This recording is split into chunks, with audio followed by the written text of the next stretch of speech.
Hello, bienvenue dans ce nouveau vlog, j'espère que vous allez tous très bien. Vraiment désolée pour le silence radio sur Instagram de ces derniers temps, mais j'étais absolument obnubilée par organiser le voyage qu'on va faire dans 2 semaines. Et c'est un très long voyage qui demande beaucoup de préparation. J'ai passé des soirées, des matinées entières juste à organiser tout ça et j'ai même pas encore fini. Donc vraiment désolée pour le silence radio. Aujourd'hui on reprend un petit peu des activités, on est le 25 décembre, donc le jour de Noël. Et on va aller faire 2-3 activités que je voulais absolument faire en Australie pendant le jour de Noël, à savoir aller à la plage de Saint-Kilda. À mon avis, il n'y aura pas beaucoup d'ambiance dans les rues parce que c'est le 25 décembre et les gens sont en famille, enfin j'imagine. Donc on va découvrir tout ça ensemble. Nous on n'est pas avec nos familles puisqu'on est à Melbourne là pour l'instant. Donc on va aller voir s'il y a un petit peu une ambiance dehors pour le 25 décembre ici en Australie.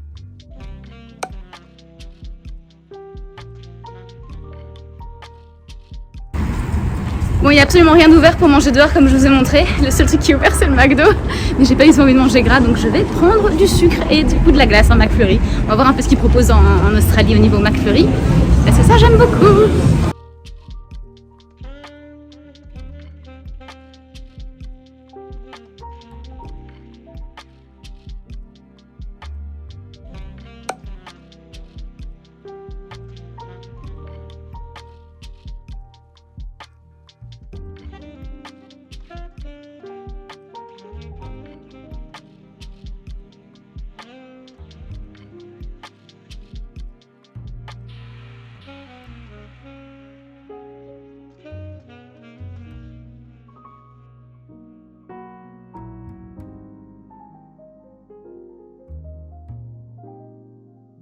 Une grande surprise, il y a quand même beaucoup de gens en fait sur la plage, mais vraiment, vous voyez, il y a vraiment plein de gens avec des chapeaux de Noël et tout, c'est assez marrant. On s'attendait à voir personne du tout pour le jour de Noël, mais en fait, au final, la plage est quasiment remplie quoi.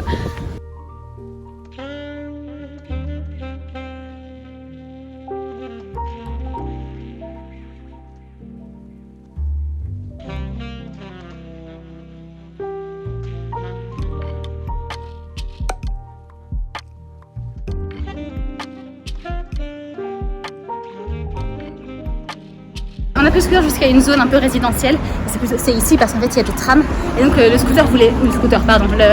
donc la trottinette voulait juste plus avancer, donc on a dû la transporter comme un poids mort jusqu'au prochain parking. Là, j'ai juste envie de rentrer dans l'appart et faire un Noël chill parce que j'en peux plus, il fait vraiment mortellement chaud et 28 degrés dehors là, et devoir porter une trottinette comme un poids mort c'est vraiment trop pour moi là pour le coup. Hey, on est le lendemain. Du coup, hier, j'ai été manger un McFlurry genre vers midi. Et puis après avoir fait notre tour sur la plage de Saint-Kilda, il n'y avait encore rien d'ouvert. Donc on a fini par manger au McDo pour le 25 décembre. Donc aujourd'hui, on essaie de retourner sur une routine sportive normale, à savoir 1 heure de sport avec 45 minutes de cardio et 15 minutes de renforcement musculaire. Je vais faire les abdos aujourd'hui, truc que je déteste. Donc si vous aimez voir les gens souffrir, restez pour les prochaines images.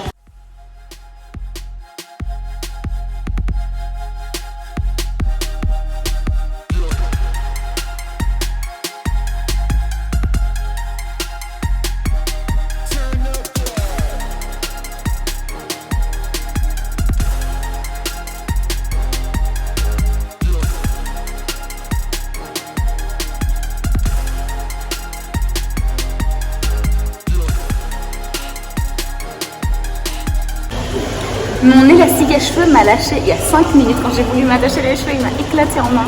Donc on va faire avec, ça va juste être un petit peu désagréable.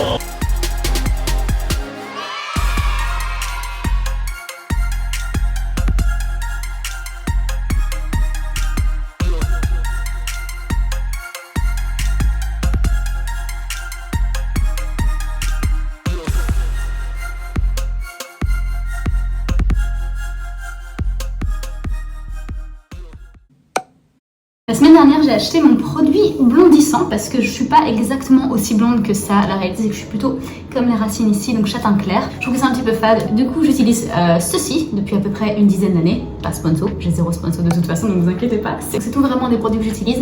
C'est le John Frieda Go Blonder. Et en fait, c'est un produit avec de l'eau oxygénée dedans qui va vous blondir les cheveux. Donc, attention pour les brunes, ça va pas donner blond, ça va donner roux.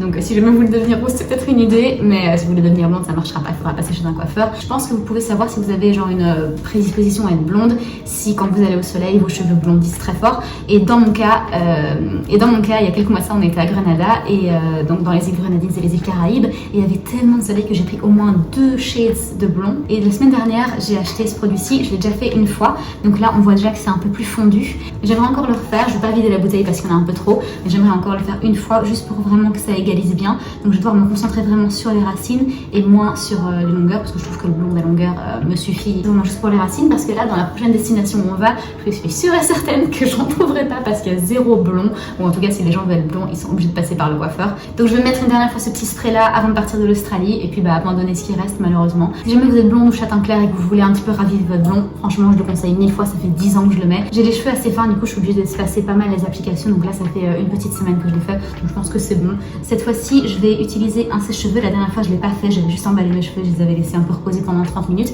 mais avec un sèche-cheveux ça active beaucoup plus la molécule, juste pour que vous le sachiez. Donc franchement pour moi c'est vraiment un produit parfait. J'avais très peur de pas le trouver ici parce que là mes racines commençaient à être vraiment très fortes. Je sais pas si vous avez vu dans les précédents vlogs, mais je trouvais que ça devenait un petit peu trop foncé. Donc là au moins c'est déjà un peu plus fondu, et une dernière fois de spray et ce sera parfaitement égalisé je crois. Let's go.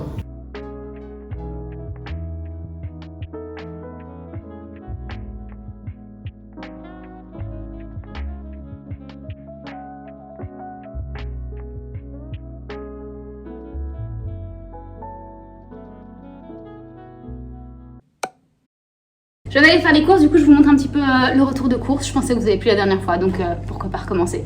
Alors au niveau des féculents, on a pris du porridge, des patates douces, des pâtes, donc on a pris les spaghettis et les coquillages, de citron, un pour faire les avocats citron, vous savez, sur des tartines avocado toast, et l'autre pour mettre dans l'eau. Ensuite, toujours au niveau des fruits, on a pris des nectarines. Les produits frais comme ça sont des produits australiens, donc ça vient vraiment de pas loin. C'est plutôt chouette, et je pense que tout ça c'est de saison. Je sais pas, je me suis pas renseignée, mais c'est tellement frais qu'à mon avis tout est vraiment de saison. Ils sont vraiment à fond là-dessus ici. Donc au niveau des légumes, là on a vraiment fait le plein. On a pris des laitues, un mix épinards et kale, des asperges. À Londres ça coûte une fortune, alors qu'ici pas du tout, ça coûte vraiment rien. Je pense que c'est un truc comme 2 Australian dollars, donc l'équivalent de un peu plus d'1 euro. 2 concombres libanais qui sont un petit peu fait abîmer dans le sac malheureusement. Une aubergine immense, donc ça va aller au four. J'ai jamais cuisiné une aubergine, donc je vais regarder les recettes, mais j'ai du parmesan, du coup ça ira super bien avec. En parlant de parmesan, c'est pas vraiment du parmesan, c'est du grana padano. Des champignons pour faire des risottos champignons. Du maïs, je les enduis d'huile d'olive, je les mets dans le four et c'est vraiment super bon. Surtout, faut attendre que ce soit croustillant, c'est incroyable. Des tomates, du fromage et d'âme, un avocat, du coup pour les avocats de toast. 2 tablettes de chocolat noir 90%. De la coconut cream. Je vous ai déjà filmé plusieurs fois quand je mangeais, et en général c'est avec de la coconut cream. J'en ai pris qu'un seul parce qu'il y en a vraiment beaucoup dedans, et à chaque fois il m'en reste un. Et pour finir, une demi butternut squash. On a encore plein de riz, des lentilles. Je vais tout ranger et ensuite on va descendre à un autre magasin pour aller chercher de la mozzarella et du lait, mais ça je vous le montre pas, donc je vous le dis, mozzarella et lait, et ça complétera un peu la liste de courses. On a encore plein de riz, des lentilles corail, des pois cassés, donc au niveau féculent et légumineuses on est vraiment bien. Donc en fait il y a vraiment assez, il y a beaucoup de légumes ici parce que c'est ce qui part le plus vite et ce qui pourrit aussi le plus vite. Donc voilà pour ce petit retour de course.